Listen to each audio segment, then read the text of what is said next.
Abra comigo no Evangelho de Jesus, escrito por Mateus, capítulo 14, versículo 22. Enquanto você localiza o texto para a nossa meditação nessa noite, eu quero tributar a Deus toda a honra, toda a glória e todo o louvor por essa oportunidade de estar aqui pela primeira vez pregando a palavra de Deus, essa igreja linda. Louvar a Deus pela vida do pastor Adão. Obrigado, pastor, por essa oportunidade. Deus seja louvado pela sua vida, pela vida da sua esposa, sua família e toda essa igreja maravilhosa. Estou acompanhado, minha mãe está comigo, irmã Nadir, nosso irmão Felipe também, presbítero Felipe, muito feliz, muito alegre de adorar a Deus em família. É a melhor coisa, né? Deus é fiel, Deus é poderoso. Foi igual o pastor disse: se ninguém dá glória, eles vão dar glória, eles vão dar aleluia, amém? Quantos encontraram um texto, diga glória a Deus, que diz assim: e logo ordenou Jesus que os seus discípulos entrassem no barco e fosse adiante para outra banda, enquanto despedia a multidão. E despedida a multidão, subiu ao monte para orar à parte, e chegada já a tarde, estava ali só. E o barco já estava no meio do mar, açoitado pelas ondas, porque o vento era contrário. Mas, à quarta vigília da noite, dirigiu-se Jesus para eles, caminhando por cima do mar. E os discípulos, vendo-o caminhar sobre o mar, assustaram-se, dizendo: é um fantasma, e gritaram com medo. Jesus, porém, lhes falou logo, dizendo: tende bom ânimo, sou eu, não temas.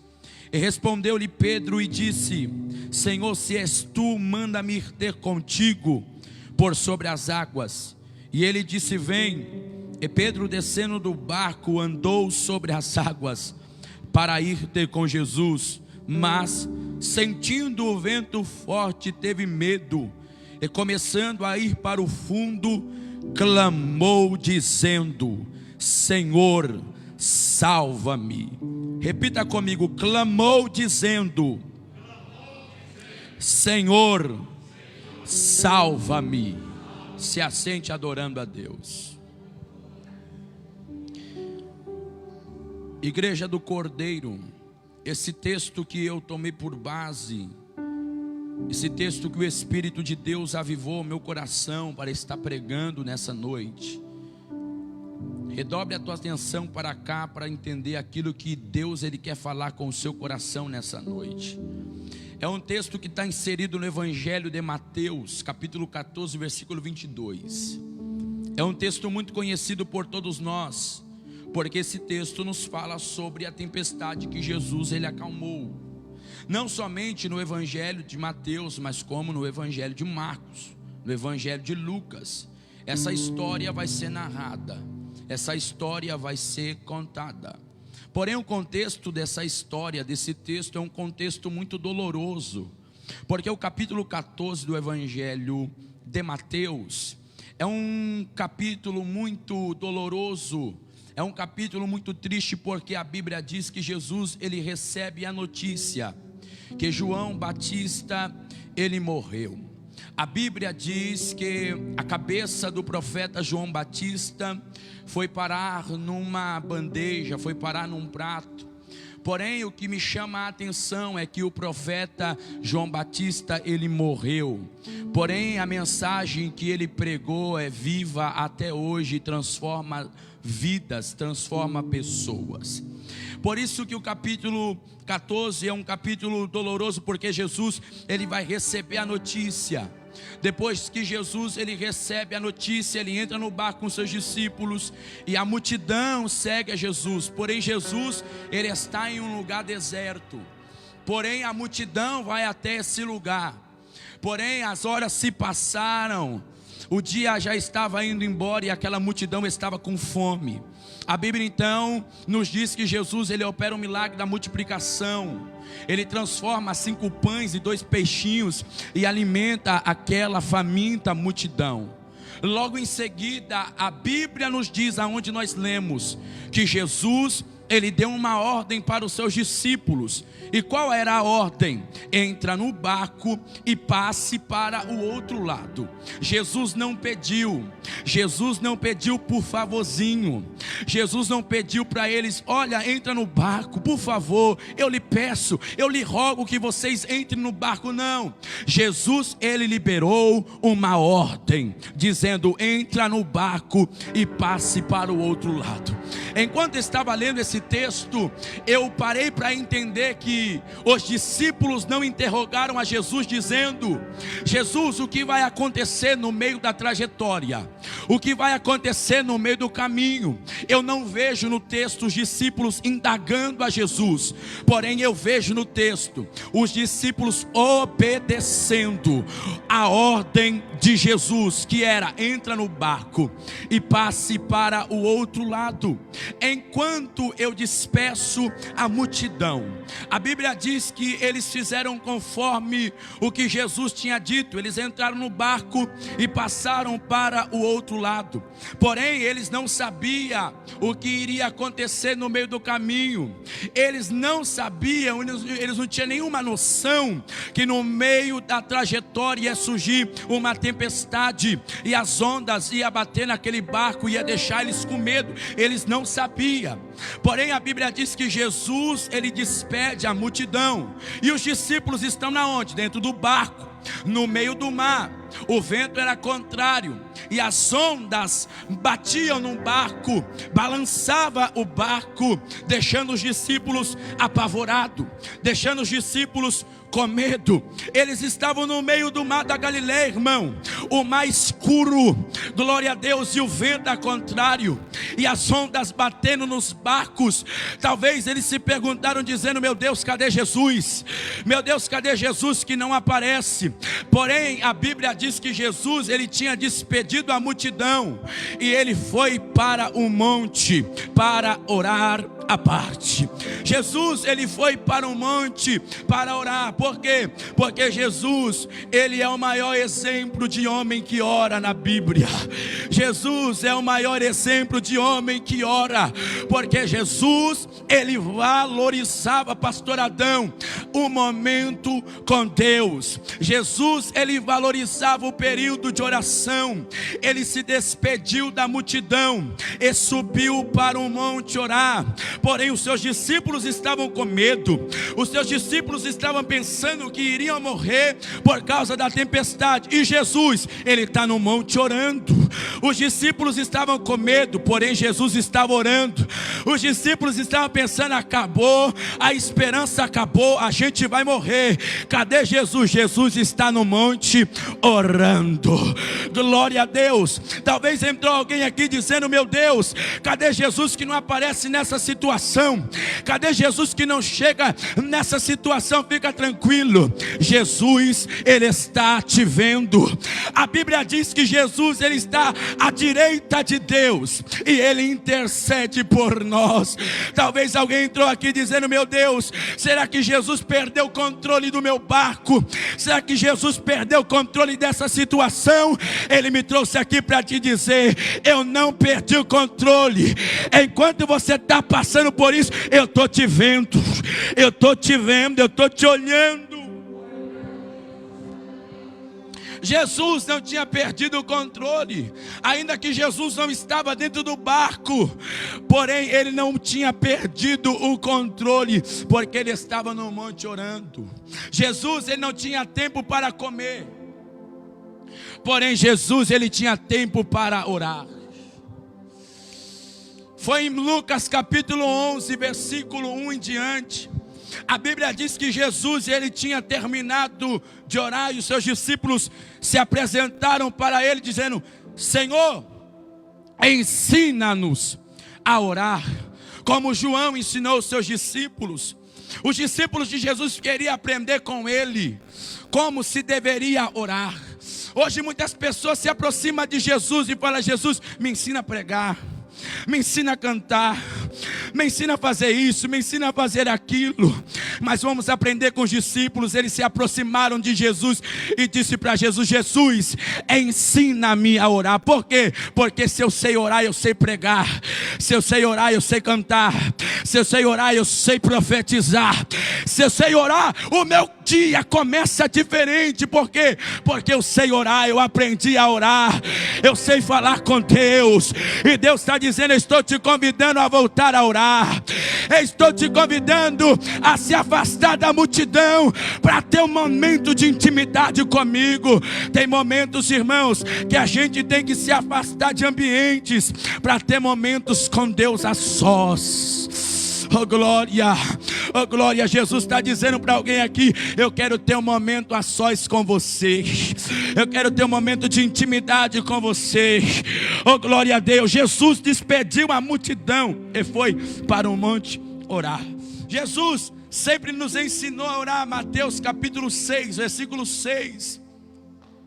Entra no teu quarto, fecha a tua porta e ora ao teu pai que está em secreto, e o teu pai que te vê em secreto te recompensará. Jesus está convidando alguém para voltar para o ambiente da oração. Porque quem crê no poder da oração, irmão, aqui levanta a mão. Eu creio no poder da oração. Eu acredito no poder da oração. Os discípulos estavam pensando que Jesus tinha perdido o controle. Porém, quando a gente lê Isaías capítulo 6, a gente vê que Deus, Ele está no alto e sublime trono. Quando a gente lê Apocalipse capítulo 4, a gente vai ver Deus assentado no trono. E o que é isso, Eduardo? O que significa isso, Deus assentado no trono? É Deus dizendo: eu estou no controle de todas as coisas. Eu estou no controle do universo. É Deus dizendo para alguém: não é a terra que rege o céu, é o céu que rege a terra. Não é a terra que comanda o céu, é o céu que comanda a terra.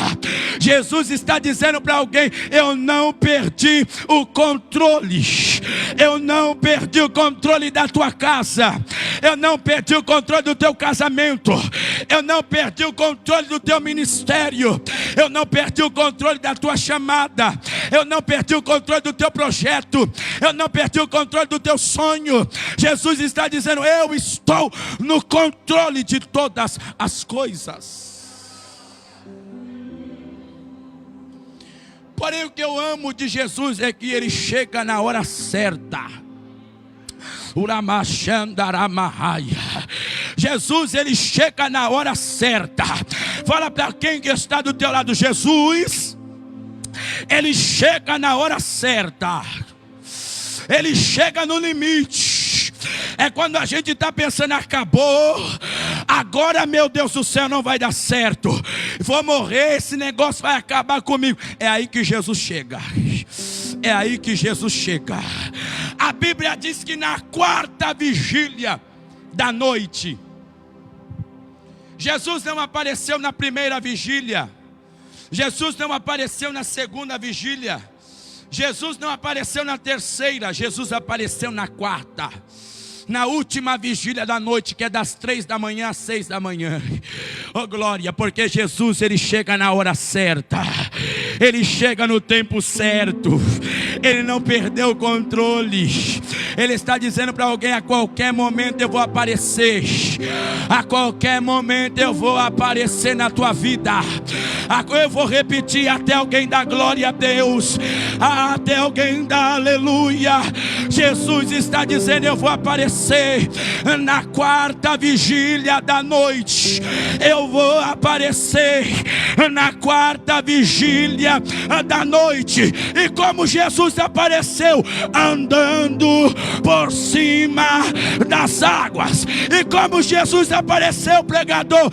Andando por cima das águas. Era Jesus dizendo para os discípulos: aquilo que quer te matar, aquilo que quer roubar a alegria do teu coração, aquilo que está gerando medo, eu, Jesus, eu ando por cima, eu ando por cima, eu ando por cima, eu ando por cima. Quem crê que Jesus é maior do que a tua prova, é maior do que a tua enfermidade, é maior do que essa tempestade, levanta a mão para dar glória. Na quarta vigília da noite, Jesus aparece andando sobre as águas. Imagine aquele ser andando por cima das águas, irmãos. Oh glória, imagine aquele ser andando por cima das águas. A Bíblia então diz que os seus discípulos gritaram dizendo: é um fantasma, agora acabou tudo. O vento é contrário, as ondas estão batendo no barco, o mar está escuro, e agora lá vem um fantasma. Acabou pra gente, acabou para nós, não vai dar mais. A gente vai naufragar aqui no meio dessa situação e a gente vai morrer. Porém, do outro lado, Jesus bradou e disse: não tem de bom ânimo, sou eu, não temas. Jesus responde a pergunta dos discípulos, o medo dos discípulos, aquilo que estava gerando neles medo, pavor.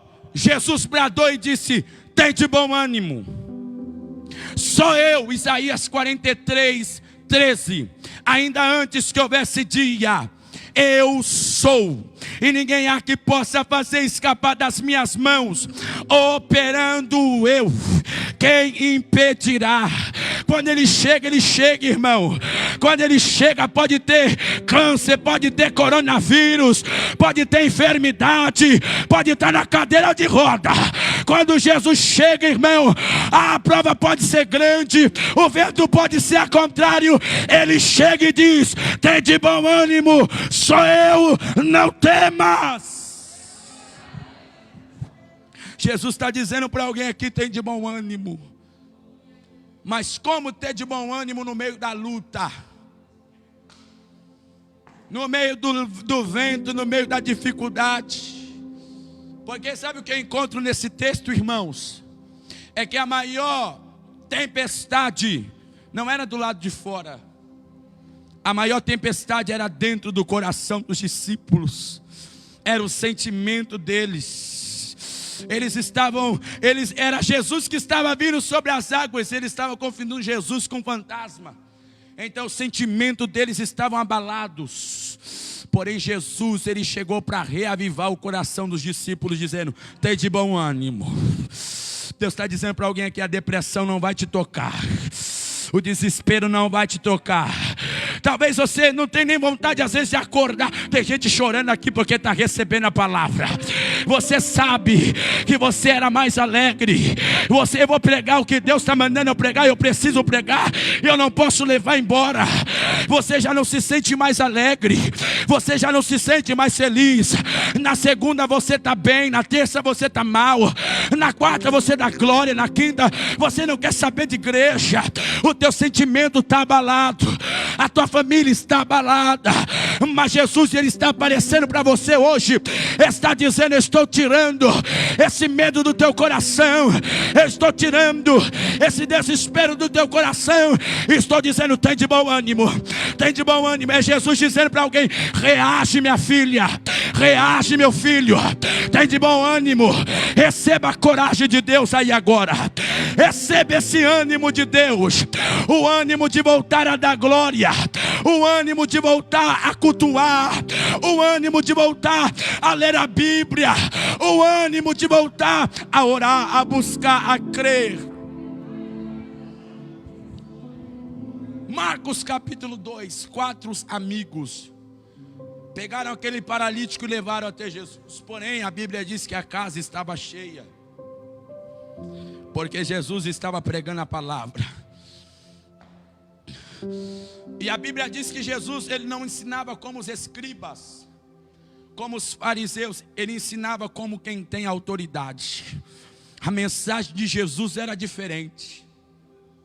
O culto de Jesus era diferente. O culto dos fariseus pregava quem eles queriam, cantava quem eles queriam, entrava quem eles queriam. Mas no culto de Jesus entrava pecador, entrava prostituta, entrava ladrão, entrava enfermo e saía transformados. Ei, a gente não estamos num culto de fariseu, irmão, aonde um olha para o outro, aquele não merece, e a gente não merecia mesmo, não era nem para a gente estar aqui, porque Jesus conhece o nosso coração, mas Ele foi até o Calvário, Ele morreu por nós, Ele disse: está consumado. Eu vou morrer por aquele povo de Maguaguá, porque hoje na quarta-feira eles vão estar reunidos para glorificar o meu nome. A Bíblia então diz que aquele homem, ele desce. Primeiro, Jesus perdoa os seus pecados. Segundo, Jesus olha para ele e fala: toma a tua cama e volta para a tua casa. Foi o que ele disse para o endemoniado de Gadara. Quando aquele endemoniado foi liberto, ele falou: Jesus, agora eu vou contigo, agora eu vou andar contigo, porque aquele endemoniado, ele era totalmente rejeitado pela sociedade. Quem olhava para aquele homem falava: lá vai o endemoniado, lá vai o perturbado, lá vai o desviado. Aí quando ele foi liberto por Jesus, ele disse: Jesus, agora eu quero andar contigo, aonde o Senhor foi eu vou. Jesus olhou para ele e falou: não.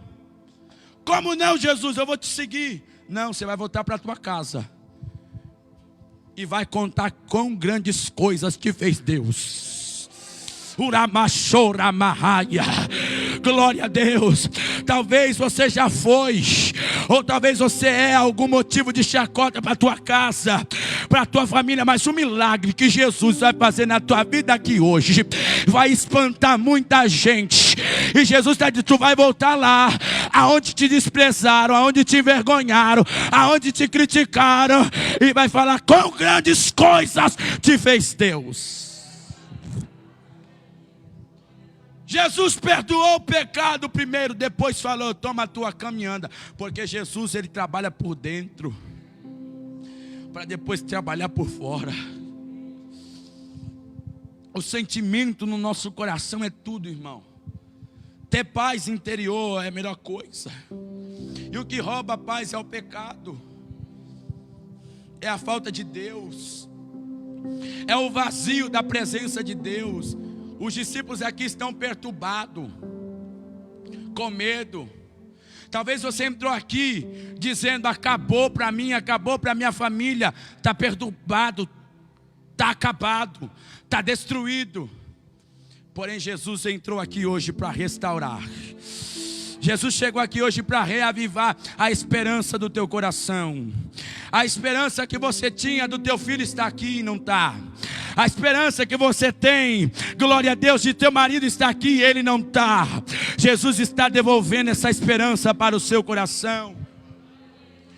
Porém a Bíblia diz, para finalizar, a Bíblia diz que Pedro olhou para Jesus e disse: Jesus, se é o Senhor mesmo, me mande ter contigo por sobre as águas.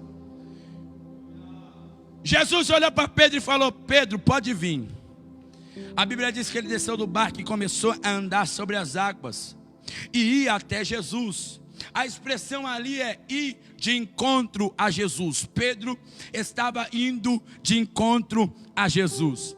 Porém a Bíblia diz que o vento era muito forte. Repita comigo: o vento era muito forte. E Pedro começou a ficar com medo. Pedro começou a afundar. Porém o que me chama a atenção é que Pedro, ele estava começando a afundar. Porém a Bíblia diz que ele clamou: Senhor, salva-me.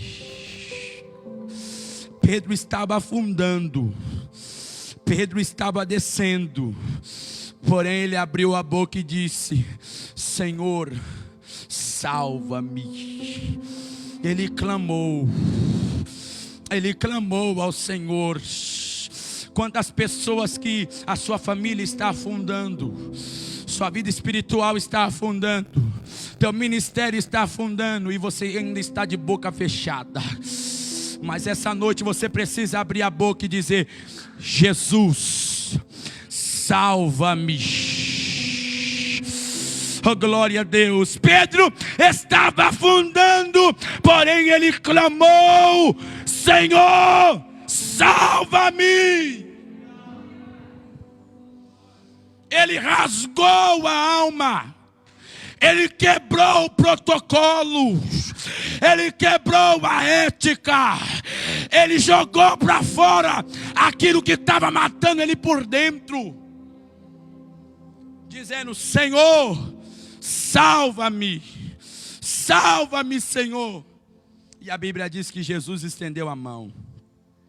Porque para quem clama, Jesus estende a mão.